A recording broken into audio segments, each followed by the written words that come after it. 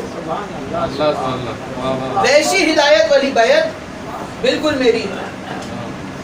مختار نے کہا کہ میں ان پر مسلط کیا گیا ہوں کہ جنہوں نے محمد و آل محمد کا ایک قطرہ بھی خون بہایا۔ میں نبی کے لال حسین کا بدلہ لینے آیا، نبی کے بیٹے حسین ابن علی کا بدلہ لینے آیا۔ اور کیسے لے رہے ہیں مختار بدلہ؟ مختار تخت پر ہے اور سپاہیوں کو گرفتار کر کے لایا جا رہا، قاتلان کو گرفتار کر کے لایا جا رہا۔ جو بھی آتا ہے مختار کا پہلا سوال یہ ہوتا ہے کہ بتاؤ تم نے کربلا کے میدان میں کیا ظلم تھا؟ ایک ہی سوال کر رہے ہیں کہ بتاؤ تم نے کربلا کے میدان میں کیا ظلم تھا۔ اور مختار یہ یاد اگر کسی کو ہو، چند مجلسوں پہلے میں نے کہا تھا کہ مختار کے اوپر ایک الزام لگتا ہے کہ مختار جو ہے نبوت کا دعویٰ کرتے تھے۔ اس کی وجہ یہ تھی کہ مختار کے پاس علم غیب تھا۔ وہ کیوں تھا اور کیا دلیل ہے اس کی؟ مختار محل میں ہوتے تھے اور سپاہیوں کو حکم دیتے تھے کہ فلاں گھاٹی میں فلاں مقام پر 3 شخص چھپے ہوئے ہیں، جاؤ اور جا کے ان تینوں کو گرفتار کرو۔ جب تم ان تینوں کو گرفتار کرو گے تو راستے میں ان میں سے ایک تمہیں اس طرح للچائے گا تاکہ تم اسے قتل کرو، لیکن خبردار اسے مارنا نہیں۔ اور جیسے مختار بتاتے تھے اسی مقام پر وہی 3 لوگ ملتے تھے۔ جس کا مختار نے جہاں جہاں بتایا وہ وہاں وہاں ملا۔ حکم دیا گیا کہ گرفتار کر کے لایا جائے حرملہ کو، اور گرفتار کیا گیا۔ خدا کی لعنت ہو اس ملعون پر۔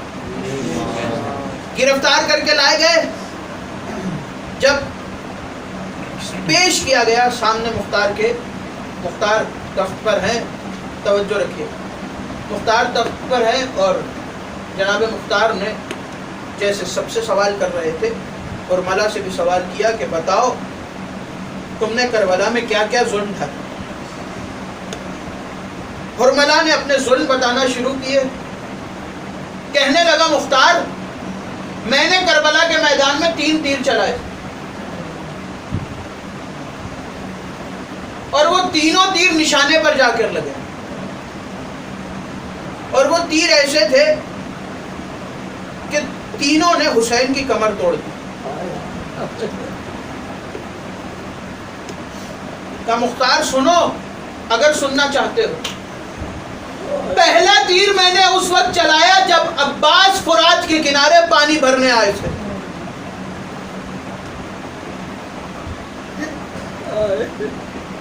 جب عباس مشکیزہ بھر کر واپس خیام کی طرف پلٹے تو میں نے ایک تیر چلایا اور وہ تیر سیدھا مشکیزے میں آ کر لگا۔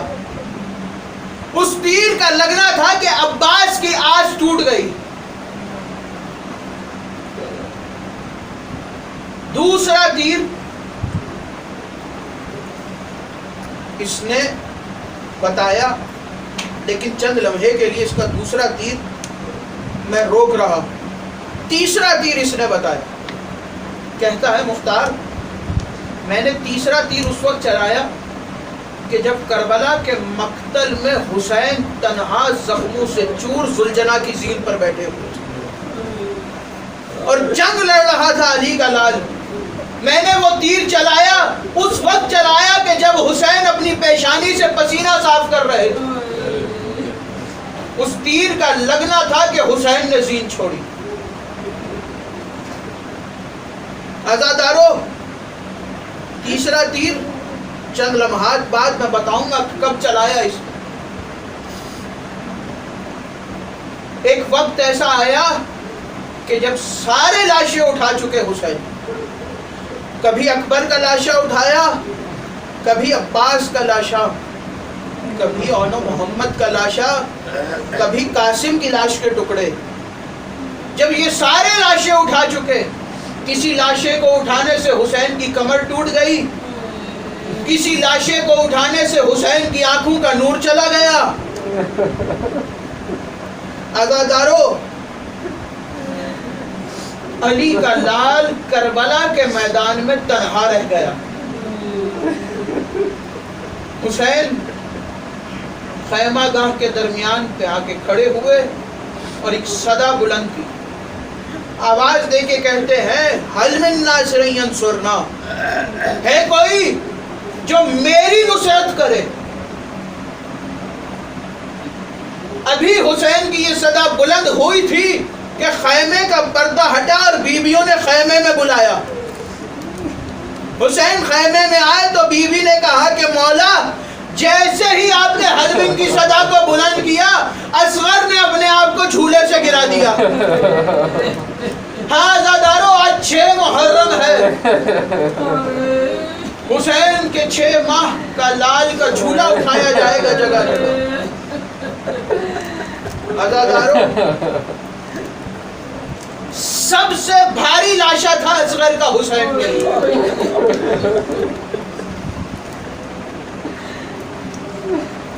حسین نے کہا میرا باپ اصغر کو تیار کیجئے، ہم اصغر کو پانی پلا کر لائیں گے. تیار کیا گیا. حسین نے اپنے لال کو اپنے دونوں ہاتھوں پر اٹھانے کے بعد اپنے سینے سے لگایا. خیمے سے باہر نکلے اور چلتے چلتے دریا کے کنارے آ کر کھڑے ہو گئے. سامنے 9 لاکھ کا لشکر کھڑا تھا. آ کر آواز دی کہ کوئی ہے جو میرے اس لال کو پانی کا ایک گھونٹ پلا دے. تو لشکر میں سے آواز آئی کہ حسین بچے کے نام پر اپنے لیے پانی مانگ رہے ہو. جب تک یہ بچہ خود نہیں پانی مانگے گا ہم پانی نہیں دیں گے. حسین نے شہزادے کو کربلا کی جلتی ہوئی ریت پر لٹایا. 6 مہینے کا بچہ حسین نے جلتی ہوئی ریت پر رکھا. عزادار اصغر نے ریڑیاں رگڑنا شروع کی. حسین کو یاد آیا کہ یہ اصغر ہے، اسماعیل نہیں. حسین نے اصغر کو آگے بڑھ کر اٹھایا اور گودی میں رکھا. آواز دے کے کہا اصغر ذرا ان کو بتاؤ کہ تمہیں پیاس لگی ہے. اب جو لشکر کی طرف شہزادے کا منہ کیا تو شہزادے نے اپنی خشک زبان کو اپنے خشک ہونٹوں پر پھیرا. یہ منظر دیکھا تو فوج میں بغاوت کا خدشہ ہوا. شمر چلا اور ہرملا کے قریب آ کے کہتا ہے ہرملا حسین کے کلام کو قطع کرو اس سے پہلے کہ ہماری فوج میں بغاوت ہو جائے. ہرملا نے پہلا تیر اپنی کمان میں ڈالا. یہ ہے وہ تیسرا تیر جو ہرملا مختار کو بتا رہا ہے کہ مختار میں نے دوسرا تیر کب چلایا تھا. کہتا ہے کہ جب حسین 6 مہینے کے لال کو لے کر آئے اس وقت میں نے دوسرا تیر چلایا. عزادارو ہرملا نے پہلا تیر اٹھایا. تیر نشانے پر نہ لگا.